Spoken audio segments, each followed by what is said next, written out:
tapping mic. Hi, Scott.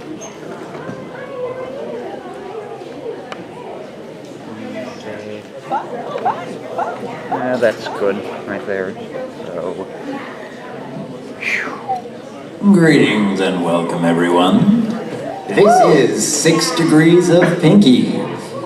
And today we have some wonderful voice actors joining us. And without further ado, if we could introduce some, starting with Andrea Libman.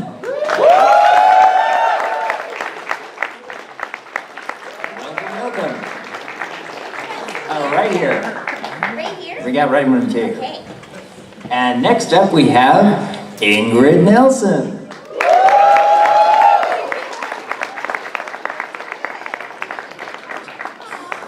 Followed by Brenda Crichlow.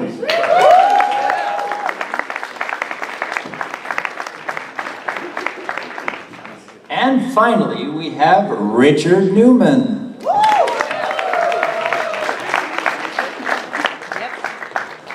And for any of you who might be wondering, Miss Andrea Libman here, she voices Pinkie Pie and Fluttershy on the show. Ingrid Nilson, she voices many of the Pie family, including Maud and Limestone and Marble. And then for Brenda, she voices Zecora, as well as Matilda the donkey.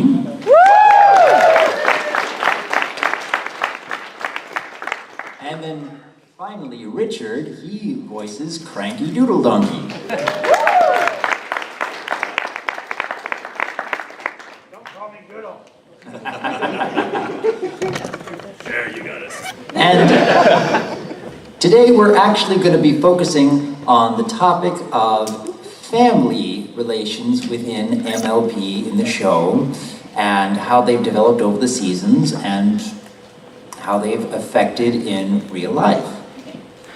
And I've come up with a few questions to get things going for the first 15 minutes or so, but then we're going to be opening up for audience Q&A. But just to get things rolling, if we could maybe get some of you to answer, has there ever been a role in My Little Pony or otherwise where you could draw upon personal familial experience and convey that through a character you've portrayed?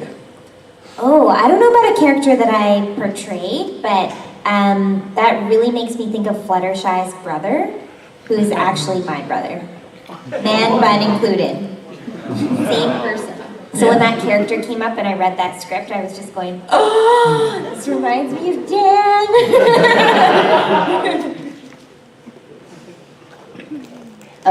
Okay. All right, we're good. The relationship actually between Pinkie Pie and Maud isn't exactly like how my sister and I are, but we are extremely different. For example, she's 6'3" and is kind of more of a brain. She's a medical doctor. I'm really proud of her. She's amazing. And I'm kind of more like Pinkie Pie, kind of hyper and always bouncing off the walls. So yeah. I guess for me, be Ashley's character, and I just, that whole sort of, talking like this, something. I used to do that as a kid in the mirror. So I don't know, I don't have anyone that it reminds me of other than myself as a kid. I guess to answer that question, I play Franklin the Turtle's father, and when I was first auditioned for that role, I was in Toronto doing a play, and they called me in to do this thing, and I of course didn't at that point have any idea what the character was going to be. And I'd never done a nice guy. I get, most of the guys I do say things like, "Do not fail me." So they call me in to play this little turtle's father, and I go, I don't know what I'm gonna do here. So I pretended that I was talking to my then 12-month-old baby girl, and wound up getting the gig, which then went on for ever. So having a family can actually be remunerative, so I suggest it. Oh, thank you very much for that. Now, with so many episodes of My Little Pony focused on family relations, I'm sure many of us are curious whether any of you have any brothers and or sisters, and are you the oldest or youngest, or maybe somewhere in the middle? I'm the oldest, which if you know me, it's very obvious because I'm super bossy. And I have a younger brother. He's 2.5 years younger. And just picture Fluttershy's brother, what's his name? Zephyr Breeze. Yeah, Zephyr Breeze. And that's pretty much him. He's great. He's like very easy. Like I think of myself as more like A-type, and he's more laid back and easygoing and super personable and just kind of like let it go. And I'm like, so he's better than me.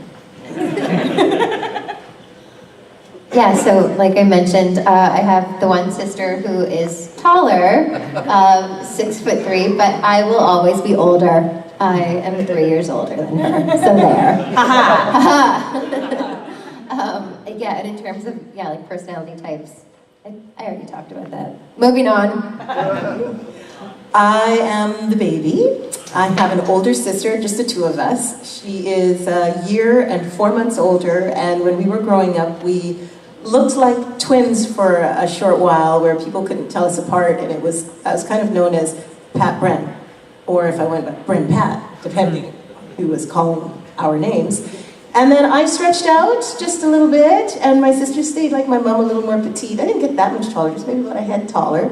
I'm the more extroverted one, shall we say. My sister's a little more quiet. But we used to dance and do all that, but I was the annoying little sister who was always in her room. Always. I don't know why that was, but I was always in her room. She used to have to try to throw me out of her room. Our rooms were across the hall, and we shared a room at one point, but I used to always make my way into her room and just go like, and she'd be like, get out. I don't know what that, when I see it now, I have 2 kids, and I see it now with them, and I was just that annoying kid.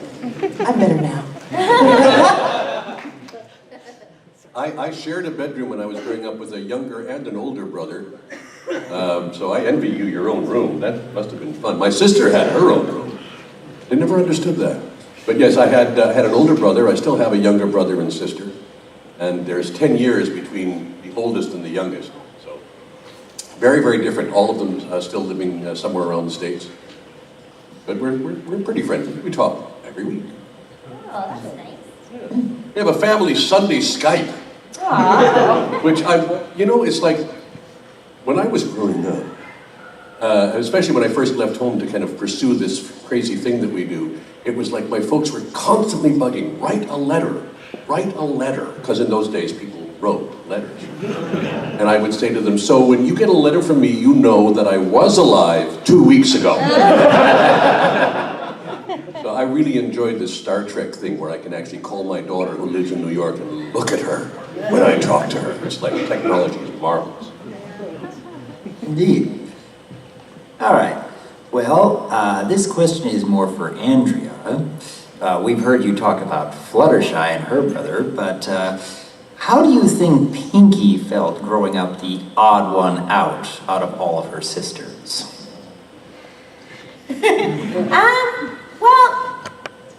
I think Pinkie, the great thing about her is she is so positive and nothing ever bothers her. So I think growing up maybe was a little bit tough on her because she didn't fit in. But then as soon as she finds herself, like she still remembers that part of her and where she comes from, but she just wants to have fun all the time!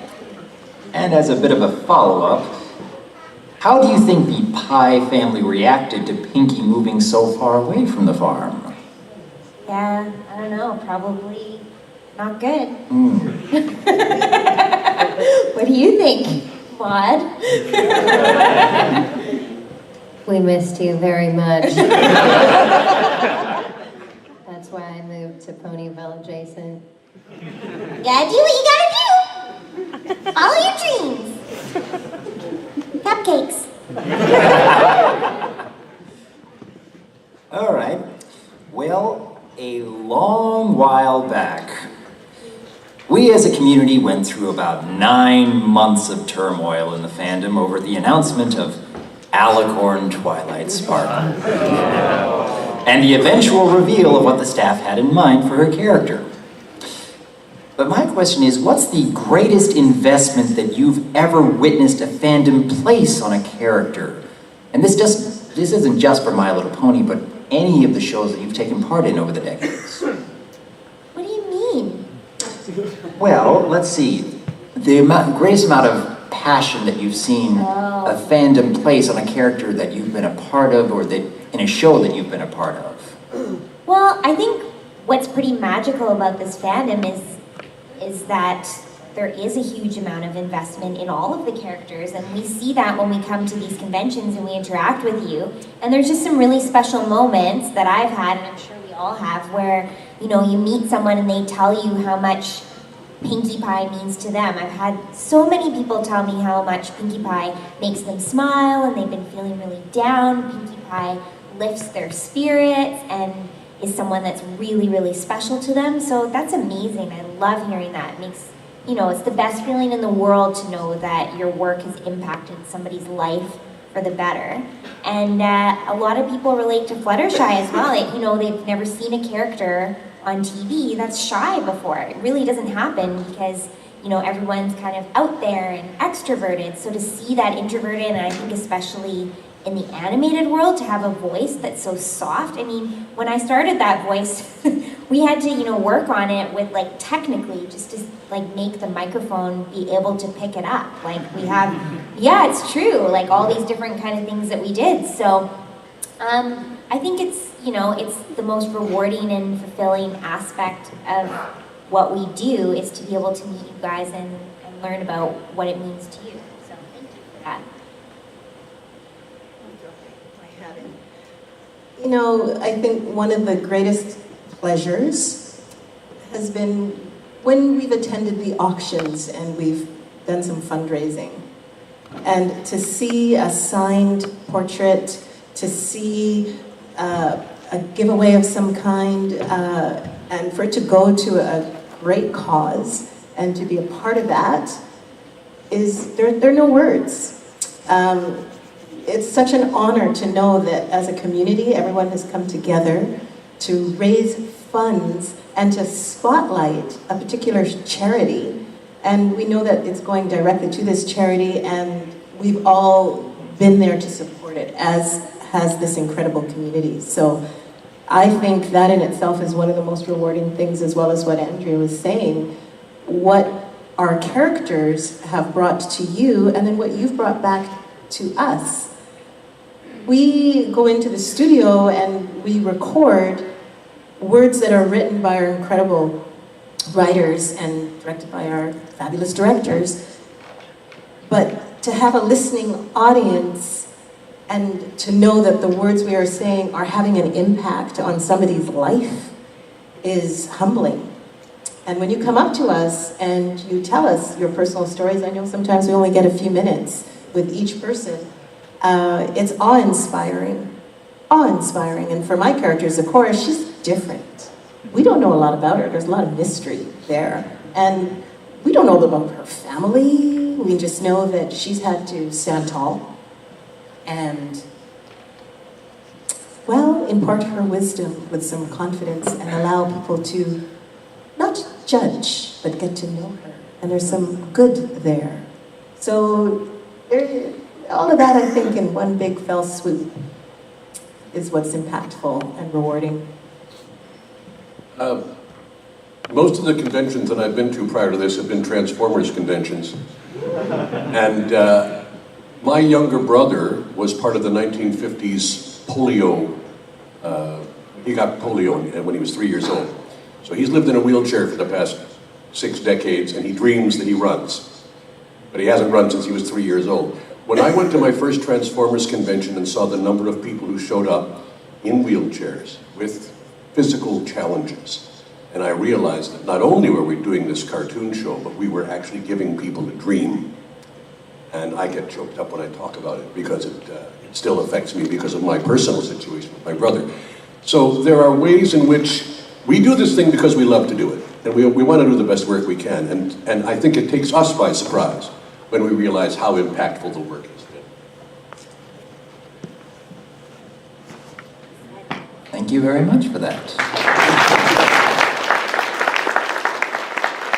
This is such a polite audience. A royal clap. It's the royal wedding? Yeah?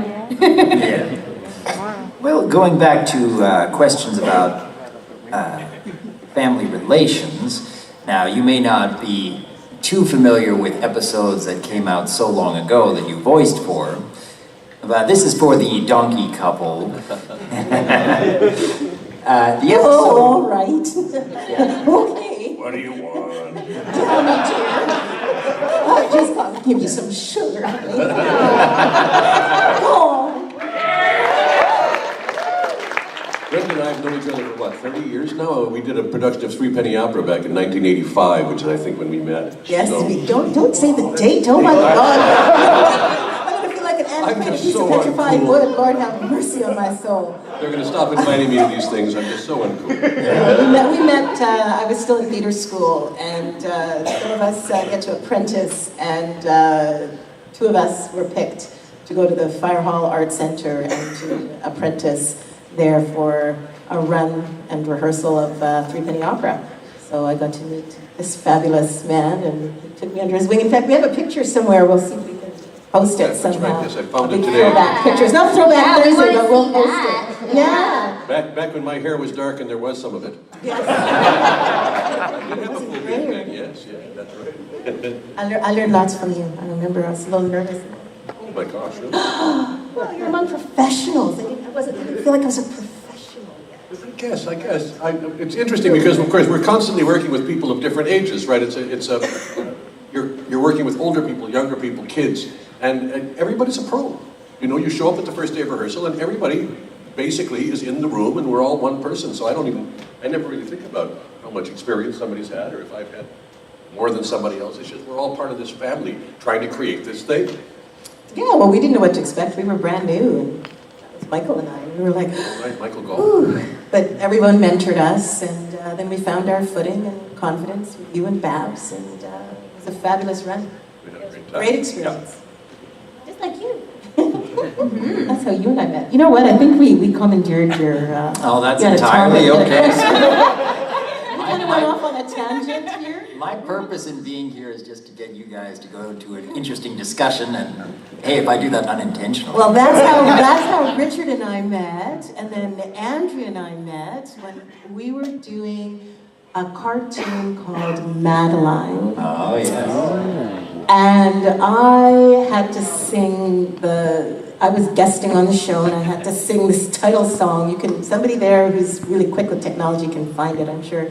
But I had to sing this big song with this big boom voice, and we had this director who wanted me to just belt it to the back row, and I probably lost my voice, I think, by the day's end.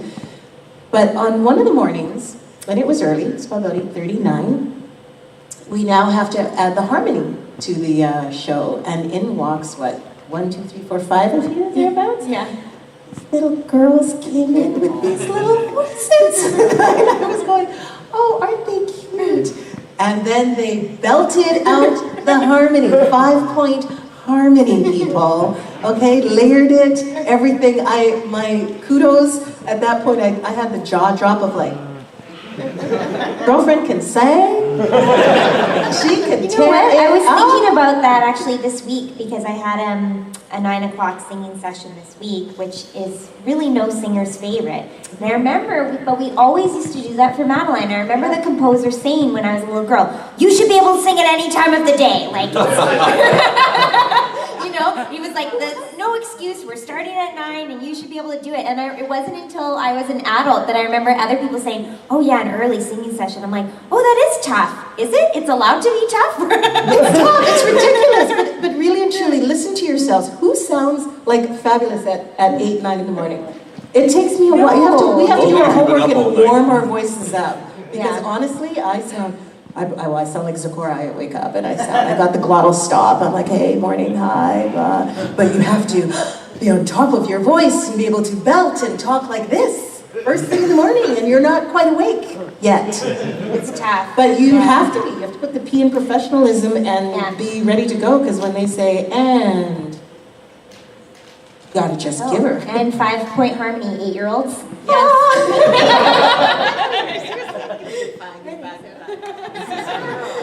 Lord have mercy. She was a baby. So yeah, there's some long history with all of us in the studios and stuff, but this girlfriend, well, I need to give her some love over here too. some form, somewhere. But yeah, that's our history. Yes. You had a question? I The did question have a was, question. how do you all know? When did you first meet? Well, Right? No. actually, I was going to be asking about season 2 episode, A Friend Indeed, that was all about the donkey couple. Getting together so late in their life is not considered usual. Do you think that they were pressured to find someone else before they were able to find each other again? How do you think that affected their resolve? Well, Cranky wasn't any pressure by anybody to do anything. So I think he just wandered. But the neat thing about Cranky, when you first see him, he's carrying this cart behind him. So he's obviously a traveling salesman. He's an itinerant peddler. And through his friendship with Pinkie, he is able to go back to college and become a teacher. Because I showed up at studio one day and suddenly I was a teacher. And I figure it has to be because of the positive stuff that happened through our friendship. That is the He only encouraged me to go back logical to school. conclusion, is that I did it. And Matilda must have been the woman, supporting him all the way. That's because, right. The women in my we life. had to, they were gonna make sure that happened. Well, how do you suppose Matilda felt waiting so long for Cranky to find her? Oh, I think Matilda was just biding her time, knowing her prince was gonna come, I think she just kept herself busy. That's it. Yeah. Waiting for the rain to come. Well, we've actually been going for about 25 minutes, so maybe Whoa. it's about time that we open up for audience Q&A.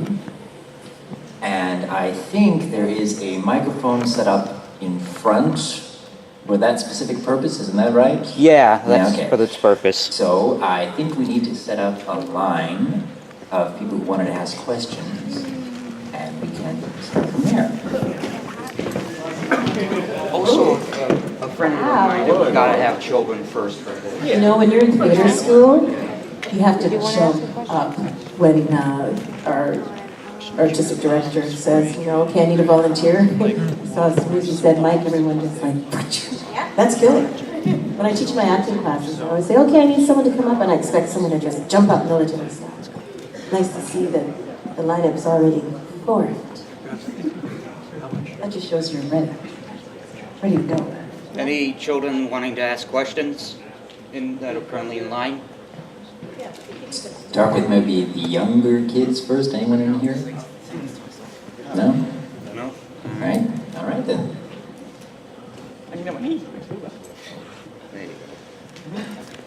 Hello, my name is Josh. Josh? Hi, Josh. If your characters were to run for office, like political office, what would their catchphrase be? What was the what? Slogan. Pinkie for president! I'll do a better job. No? Can I make those jokes? No, right? Yes! You can. It's fine. Fluttershy, do what you want, I guess.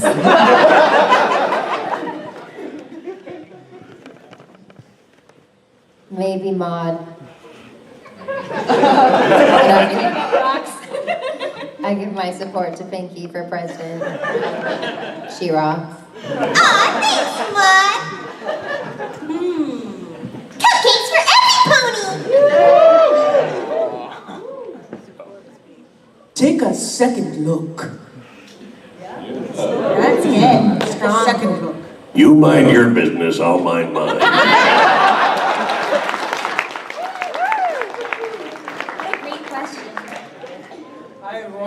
Hi there. Hi. Hi, my name is Patrick. Hi, Patrick. Great. My question for Andrea and Ingrid is, when you two play multiple roles, like for instance, like Pinkie and Fluttershy, as well as the Pie sisters, were there any obstacles that you two faced, like during our auditions? If so, what did you do to overcome those fears?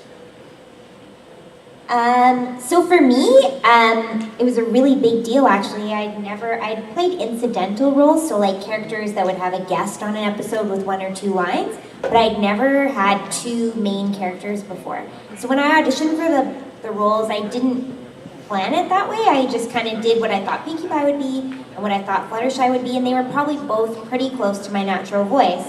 And then they had the idea, they're like, well, maybe she could do both. So they brought me in, and then we had this whole process.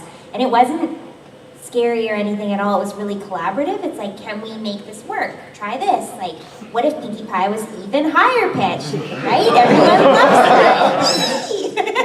And, you know, what if Fluttershy was even more breathy and more airy? So it was I worked really closely with Terry, our voice director, to really see if it would work to separate them, and I think we did a pretty good job.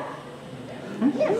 Okay, so I have a quick question. When you got did you get a picture of Fluttershy and Pinkie Pie? Do you remember? Yes, we did. Okay, and Yeah. then did you come in with your idea that, okay, I'll kind of come in with her sounding like this?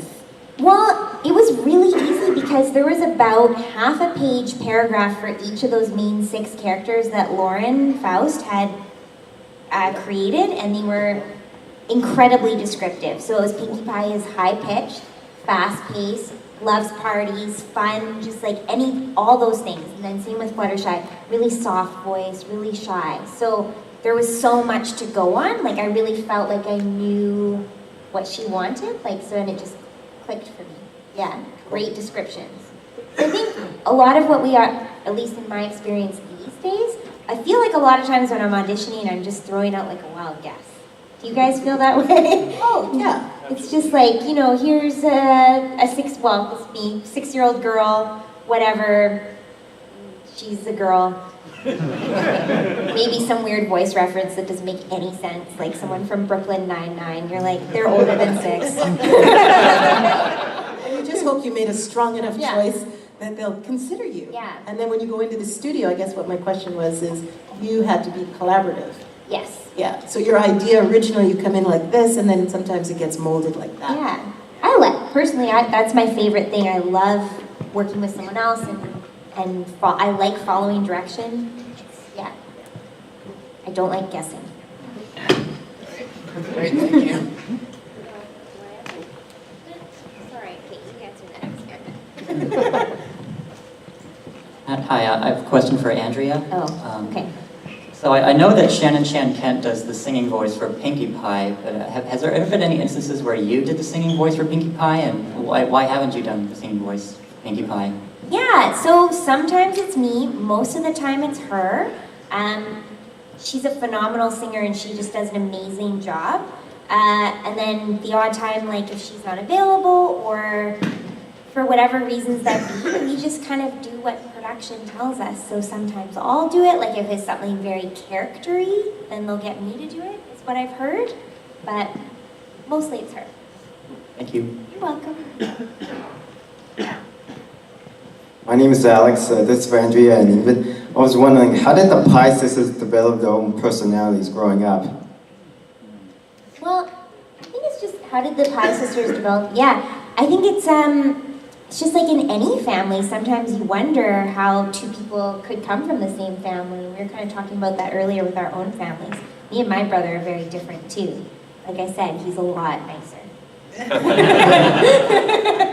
And better looking. And I think that family kind of balances itself out because Limestone's kind of the bossy dictator who will tell you what to do, and then probably Marvel and Maude will do it, and Pinkie will probably just bring everyone cupcakes, so it all balances out. Thank you. You're welcome. So, my question's for Andrea, and it's actually a non-pony question. It's about a show that I grew up with that you did a long time ago called Dragon Tales. Ah. Yeah, and so Yeah, I'd like to thank you for being part of my childhood with that. So, anyhow, we were talking about family earlier, and you mentioned how you were sort of the alpha sister, and that sort of reminded me of how Emmy was the older sister to Max, so I was wondering if, back when you were doing that show a long time ago, you sort of related to her in that way, because she could be a bit bossy at times as well. Oh my gosh, 100%. And even just being in the studio as a kid. So I think I was a teen when I was doing that show. We did it for a long time, but maybe I started when I was 12-ish, 13 maybe, and I remember being a teenager throughout.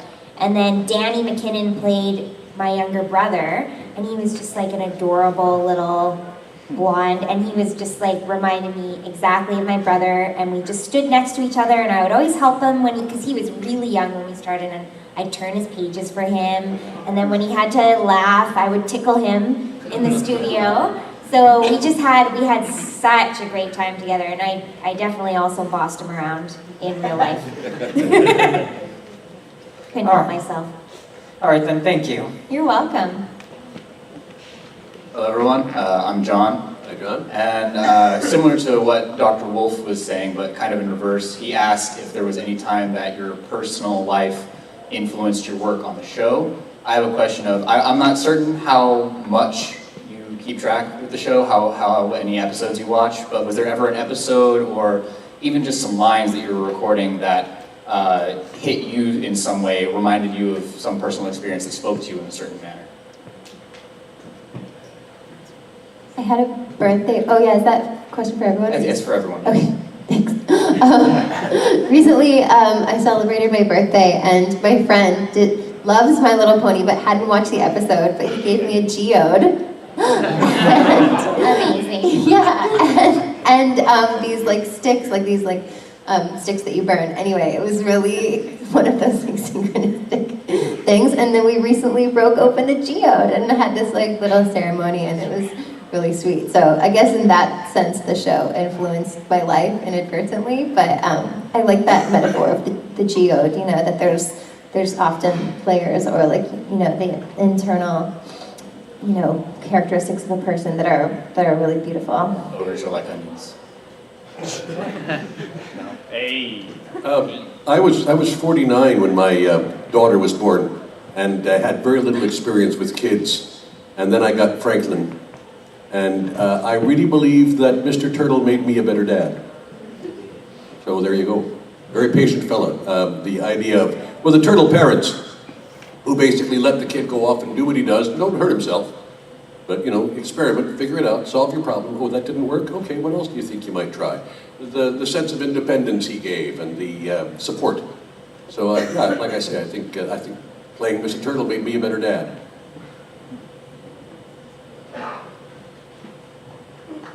Thank you very much. Thanks. Did Franklin win the Emmy a bunch of times? Is that right? Did that series win the Emmy? You know? No. You don't know? Might have. I don't remember. You don't pay attention. I mean, not to award shows. I'm not. No.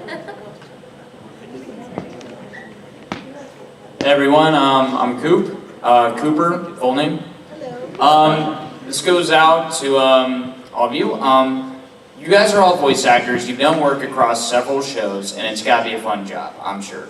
But I'm wondering if, while you're recording lines for any of the shows, did you laugh mid-take because it was so funny? And, if so, is there any line or scene in the shows you've done that, you just thought were hilarious? That we just what? I didn't hear That we thought were hilarious. Is there any favorite parts from Pony or Dragon Tales that just... Yeah. What was the episode where your tongue got all... Oh, the poison joke. Poison joke? Yeah. And she... Bridal gossip. Bridal gossip. Okay, bridal gossip. There you go. I will say, for me, that was hilarious watching Andrea make her way through that. They also had to switch characters with Blue, I believe. But Yeah, just that's watching right. her That was so funny too. So yeah, it's hard to keep focus sometimes, and we have to do a couple of takes here and there. We try to maintain professionalism because of the timing, but it's pretty well impossible when you watch how someone's face contorts. Yeah. And It's quite often you're holding it, and as soon as the take is over, the room explodes in laughter. There's an episode of Transformers called The Long Road. I don't know if you guys are Transformers fans, but the character that I played was a character called Rhinox. And in The Long Road, Rhinox eats something that then gives him super gas. And he's blowing holes in the control room of the kind of underground cavern that they hide. That was one of the funnest episodes I ever got to do, because the character is so straight, and then all of a sudden he's silly. And that's the best thing in the world for an actor, is to take a character and just turn it on its head. So that was quite a lot of fun. People who I always laugh when they're in the studio, I mean Tabitha, of course. She's just, I wonder how she comes up with, like, a lot of the time she's ad-libbing and you don't even know how she cooks up this stuff. She was killing me this week. We were doing something, and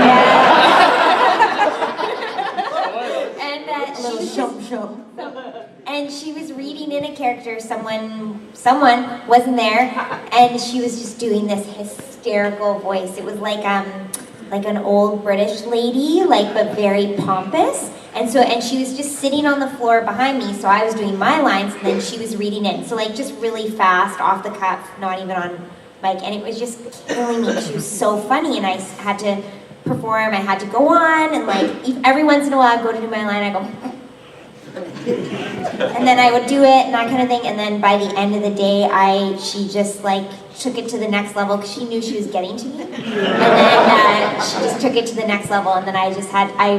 I was on the ground, and I was just rolling, laughing, and everyone's like, Andrea's broken, it's over, we can't go on.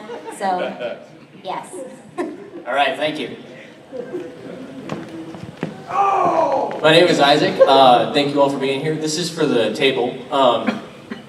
Have you guys ever found that characters you've portrayed or voice acted or anything like that as throughout your entire career, have you ever found that their mannerisms or personality traits have leaked into your personal lives? Oh boy. You have leaked in, yeah. I think that I'm composed of every character I've ever played. Little bits of them, yes. They're little bits of everybody that I've ever portrayed on stage or on film or in cartoon land. There's things that sink into your head, and years later you go, oh my God, that's Mr. Turtle. Go away, that's done for 20 years. Yeah, it quite often happens, it does. We're a bunch of schizophrenics. I would say in my personal life, I've tried to follow one little motto. Some of you may have heard it. I know all my counterparts have at some point. I don't know who wrote this, but to me it also encompasses Zecora. And it goes something like this. Always endeavor to come from a place of grace, integrity, and respect. Because that way you can speak your truth and make no apology. I don't know who wrote it. It's great, isn't it? You can cheer. Just go. I try to remember that because I like people. I like my job. I like my place in this world. And sometimes you have a temper come up in certain situations. You know, we're all not that nice when it comes to our kids when we have some things to say. It's like, stop that. So I try to remember to always be as graceful as I can under pressure. Doesn't always work, but I do try. And I think my character under pressure, for the most part, tries to be very gracious and impart her wisdom and her integrity. And she has respect for all the other ponies and respect for what she does. So I think there's a little bit of both in there, and I'm honored and thrilled to be able to play a character like that. I love that. I'm going to use that. Really. I actually had a call back for a fast food restaurant, I can't say which one, yesterday. And they were like, we want it more flat. And I was like, is this flat enough for you? And they were like, a little too flat. Amazing.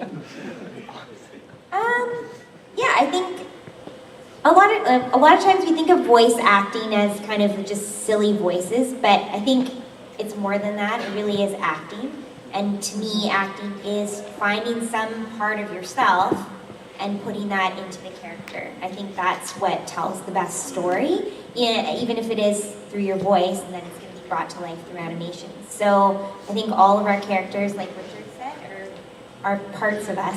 I try and keep my Pinkie Pie in check. So you're welcome. I try to keep Cranky in check too, but it doesn't work very well. Hi, my name's John, and I have a question for Ingrid and Andrea. Both of you voice ponies who we've only heard vocalizations with, specifically Flutterbat and Marble. Now, this is not a look-a-moose question. Have you thought about what their real voices would be like if they had speaking lines? Whoa. Because Flutterbat just went like, right? She also laughed in Scaremaster. Or Fluttershy impersonated her laughing. I think, but Flutterbat is a form of Fluttershy. Right. But you think she would have a different voice than Fluttershy? Well, I don't think I got paid extra for those hisses. Given the Flutterbat voice that Fluttershy used, I think she might have a different tone or something to her voice. Maybe it'd be really scary, like, I'm the Flutterbat! Like Flutter Hulk. Maybe like a Transylvanian accent. That'd be good. I shouldn't talk about this. What if it comes up? Yeah, I don't. Can Marble even talk? I thought you would in the episode with the Geos. Right. Oh, she kind of just still went, To be honest, I didn't even know that I was Marble until I was in the studio and we were recording and her line came up and everyone looked at me and I went, So, yeah, I think that she and Fluttershy would make great friends and probably they'd be such good friends that they would probably speak similarly. Thank you. Ingrid's nails are really pretty. Okay, go ahead. Hi, we know about Andrea's characters, but for the rest of you, how would you be looking forward if all the characters you are playing were asked to sing for an episode? In an episode, all the characters you voice are asked to sing. Oh, asked to sing. Yeah. And what would we sing like, or what? Sorry, what's the question? Would you be looking forward to the day if you were asked to sing? Are we looking forward to a day if we're asked to sing? That's the question? Yeah. Sure. I would love to hear how Zecora sounds, like what they would write for her. Sure. It hasn't come up yet, so, y'all tweet about it. The idea to decide that, Zecora has to do something. I don't know what we would do. It's so low. Well, it's always a challenge. Of course, any kind of a new challenge. It's like you take a character and let's do this with it now, let's do that with it now. So it's always exciting to take it to another level, to try something else. I have no idea what they'd ask Cranky to sing. He'd probably be pretty cranky about it, though. Death metal. Iron Maiden, yeah.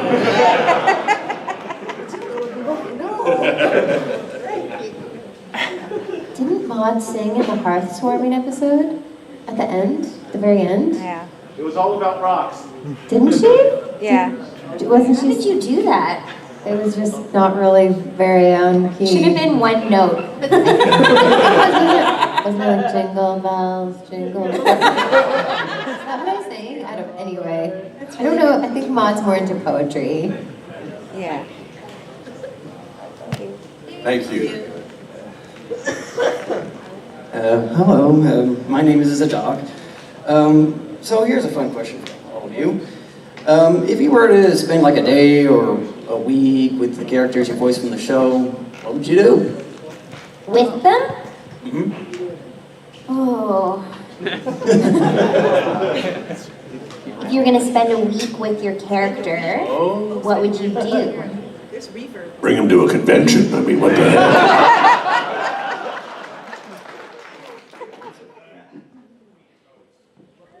I'd want to go see Fluttershy's Animal Sanctuary. I think that'd be pretty cool. Do some baking with Pinkie Pie, but just a little bit. I don't know if I could do a week with her. Is that bad to say? No. It is. Pretend I didn't say it. Well, I guess if I had to spend a week with Zecora in the forest somewhere, well, I hope I'd have a little bit of magic with me because I'm a little scared of the dark myself. So hope we'd have a few sprites and lights and things like that to help along the way. But I guess we'd have to go tromping through some forest and see what we found out. Make some potions. Make some lotions and potions. Got plenty of wood Yeah. here. You're down at Mount Rainier, so go for it. I think I'd probably want to go with Limestone and Maud and Marble and possibly Pinkie if she wants to come to like a gem cave, like a really cool like rock cave, but with lots of like visible like gems and diamonds. Maybe a diamond mine. Ooh. Yeah, something like An ethical one. Yeah, exactly. A blood diamond one. Or a gem shop. Maybe just stick with a gem shop. Yeah. Amethyst. Thank you so much. Hi, I'm Brendan, and I have something for Andrea and Richard. Can I ask Richard to do his best Pinkie Pie impression, and can I ask Andrea to do his best I don't know if I can. I don't know if I can talk that fast. I thought I could try, but I don't think I can. I really don't think I can.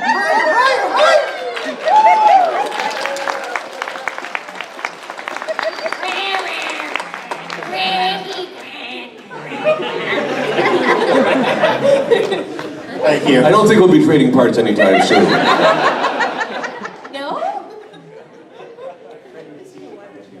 Not enough bass? Any actor will say, yeah, I can do that. You want me to be taller? I can do that. Shorter, sure, yeah. Want me to do a soprano? Okay, yeah, right. I'll work on it. I'll bring it back. Hi, I'm Jason. I got a pretty easy one, I hope, for Andrea. My personal favorite episode still is Party 1 from Season 1. Yeah, me too. Really curious on your take of even just doing all the Pinkie voice for that. Personal thoughts and experience with that episode. I was really nervous when we were recording that. I just didn't know how it was going to come off. To have to do all these different characters as Pinkie Pie was really tricky. And I remember feeling nervous in the room, which is something I don't feel very often, I guess. So yeah, I was just kind of like, ugh, and I just went for it. Like I'm like, okay, I'm just going to go for these things, and they liked it, and it was good. So I think that's kind of a really great rule for when you're in the room doing animation, is to just go big. Like, just push it, go exaggerated, because they can always pull you back. They can always, oh, okay, like, we don't need quite that much, but just go for it. So that's what I did, and they said, great, perfect, yeah. So, You nailed it. Thank you. Hi there. This is a question for Andrea. Does Pinkie Pie know Spanish? Hola?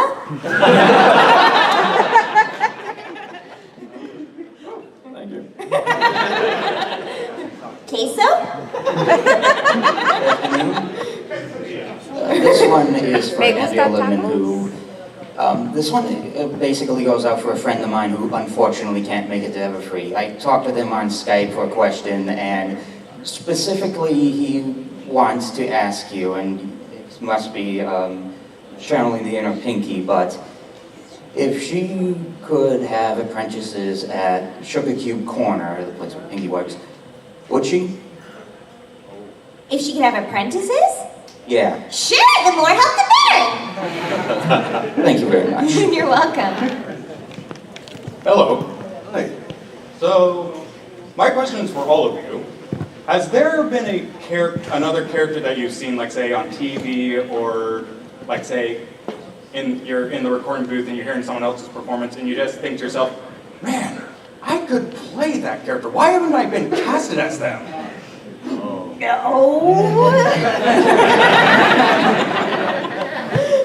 I think we all think that we can do anything, you know, so.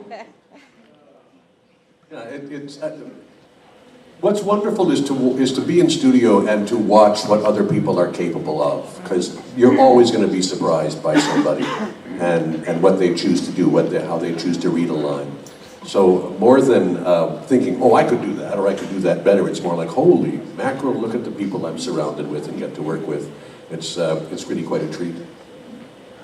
Yeah, and actors, we're storytellers. So I could be watching TV and I think, oh, I'd love to be able to play that character. Or, hey, how come I didn't get an audition for that show? Or that's who got it.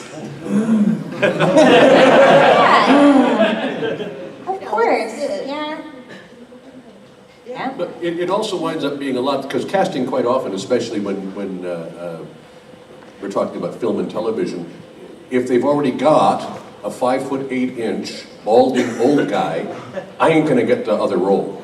You know what I mean? So you often get cast, it's who's left, because we've already got a tall one and a short one and a blonde and a brunette. That's the spirit. But very honest and true. Have any of you guys watched the show Dirk Gently's Holistic? Oh, I love that show. Yeah. Okay, I gotta do this. Oh! Wait for it. Hey!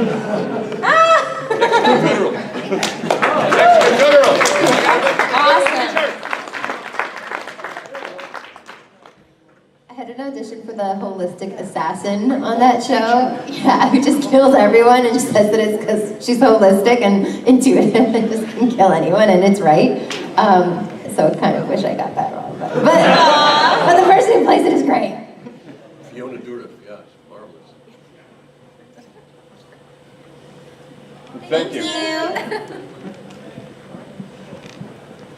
Hello. I was wondering when you decided that voice acting was going to be your career of choice and how you found out about auditions that you could go to for any roles. What's your name? I'm Katie. Hi, Katie. Can you say your question again? When did you decide that you wanted to become a voice actor, and how did you hear about auditions that you could go to specifically for animated roles?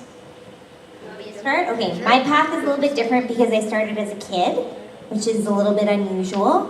So how I got into acting was my mom took me to an audition in the paper, and I didn't get the part, but I did get an interview to go see an agent. So an agent is the person that sends you out to your auditions. They're the ones that talk to the casting directors, and that's how they figure that out. So when I was a kid, I started getting sent to on-camera TV and film auditions, and I did some of that.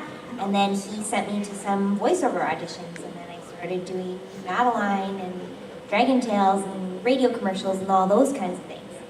And how I decided that it was going to be my career is very strange. I just kind of kept doing it as the best side job of all time to put me through college, and I studied engineering.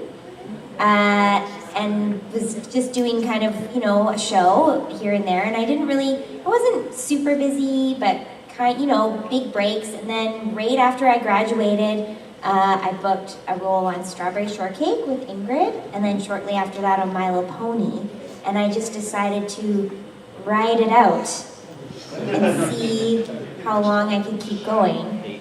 And I'm still here. And I don't think I remember much engineering, so. Yeah, but you're smart. Just to have that, I go, It's good bragging, yeah. It's really good bragging in those courses you have to take. I started out doing theater as a child, and I did a lot of theater productions, and then when I moved out here, it was mostly for film. I've been working in film from where I moved from Saskatchewan, if anyone's heard of that place. My mom is in the audience from Saskatchewan. She flew out today, by the way. Hi, Mom!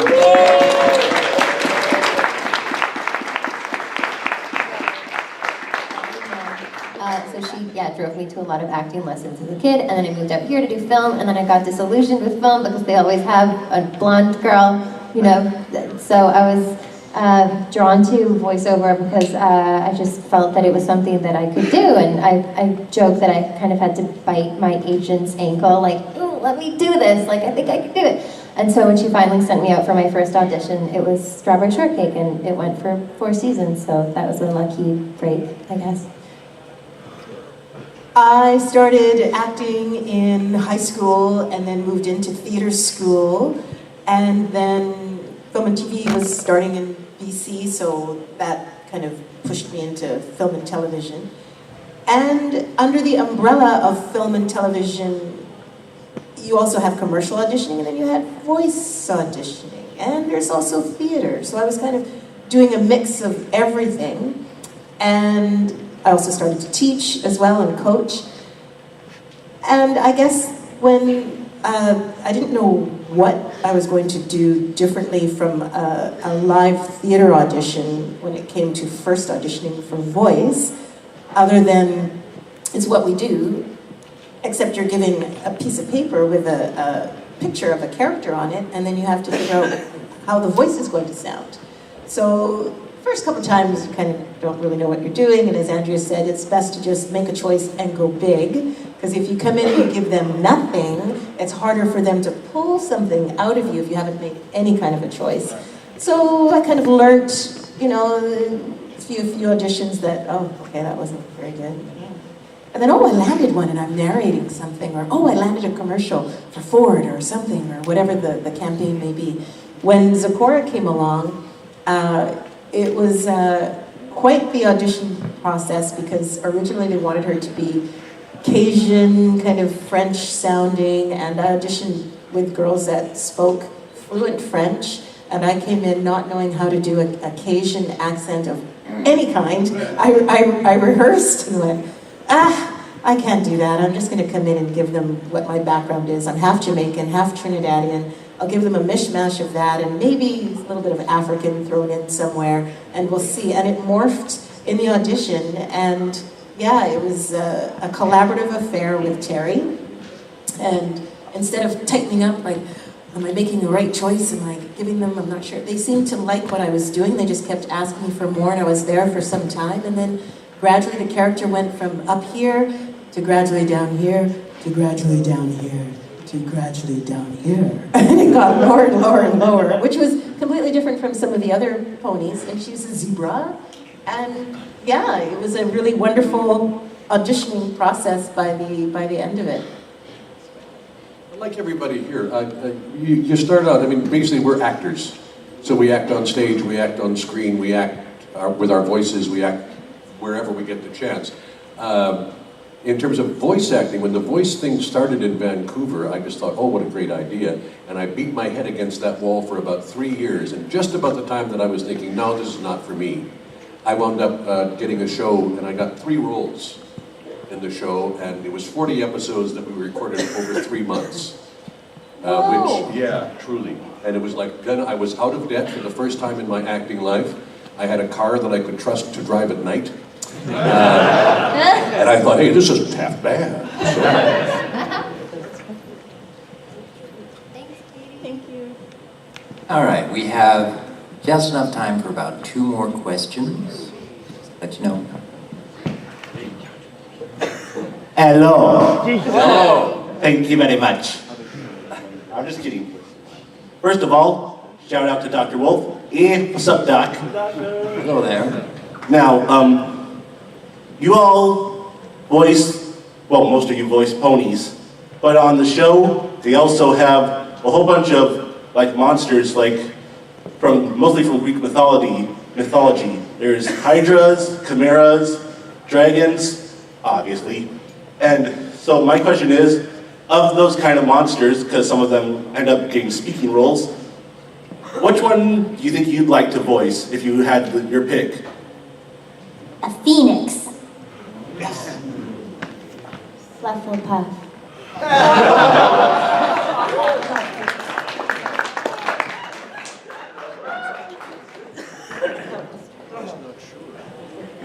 An old white guy. You fit that part very well. Thank you, yes. Great casting. I just don't know. It'll come to me in a minute. Something that roars and is fierce, I guess. Y'all want to help me out? What do you think I should play? What kind of monster would work? A who? A minotaur. All right. Fierce, roars loudly. Cat Minotaur. Something corn. Love is about Minotaur. Cat Minotaur. Okay, there you go.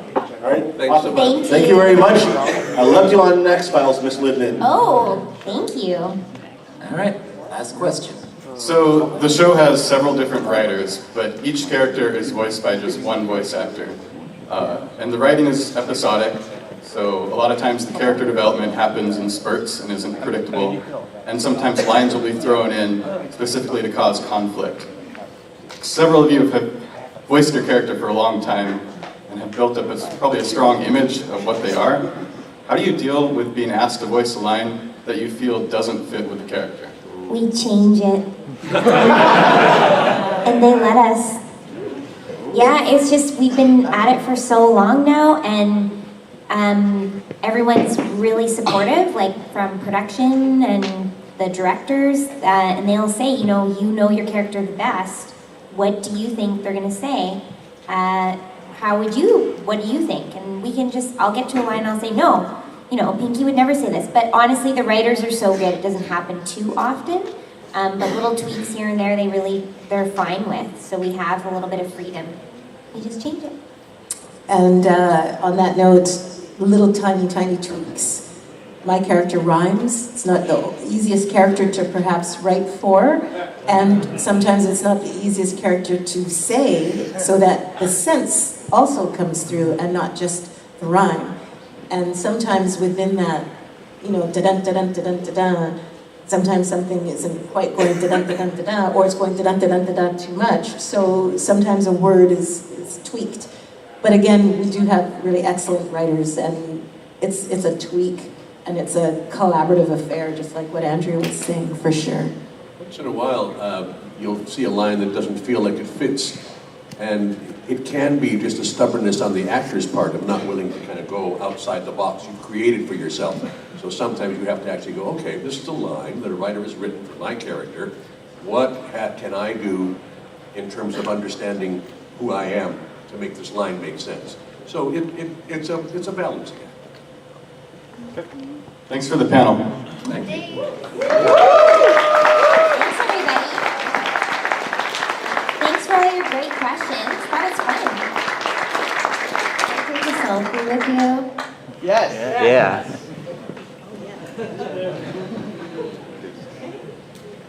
Awesome.